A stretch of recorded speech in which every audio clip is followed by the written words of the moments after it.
ચેન્નઈના ચેપોક સ્ટેડિયમમાં IPL 2026ના match number 63માં જોવા મળ્યો એક ધમાકેદાર મુકાબલો. સનરાઇઝર્સ હૈદરાબાદે ચેન્નઈ સુપર કિંગ્સને 5 વિકેટે હરાવી પ્લે-ઓફમાં પોતાની જગ્યા પક્કી કરી દીધી. પ્રથમ બેટિંગ કરવા ઉતરેલી CSKએ 20 ઓવરમાં 180 રન બનાવ્યા.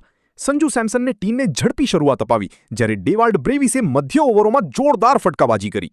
SRH તરફથી કેપ્ટન પેટ કમિન્સે શાનદાર બોલિંગ કરતા 3 મહત્વની વિકેટ ઝડપી અને છેલ્લી ઓવરોમાં CSKને મોટો સ્કોર બનાવતા રોકી દીધું. 181 રનના ટાર્ગેટનો પીછો કરવા આવેલી હૈદરાબાદ માટે ઈશાન કિશને મેચ વિનિંગ ઇનિંગ રમી. ઈશાને માત્ર 47 બોલમાં 70 રન ફટકાર્યા અને ટીમને જીત તરફ લઈ ગયો. હેનરિક ક્લાસને પણ માત્ર 26 બોલમાં ઝડપી 47 રન બનાવી CSKના બોલરો પર દબાણ બનાવી દીધું. 19મી ઓવરમાં જ SRHએ 5 વિકેટે જીત મેળવી અને હવે RCB અને ગુજરાત ટાઇટન્સ સાથે પ્લે-ઓફમાં એન્ટ્રી કરી દીધી છે.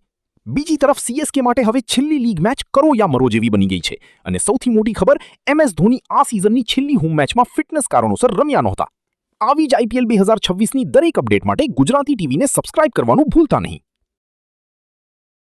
આ વિડિયો ગમ્યો હોય તો લાઇક કરજો, મિત્રોને શેર કરજો અને ચેનલને સબસ્ક્રાઇબ કરવાનું ભૂલશો નહીં.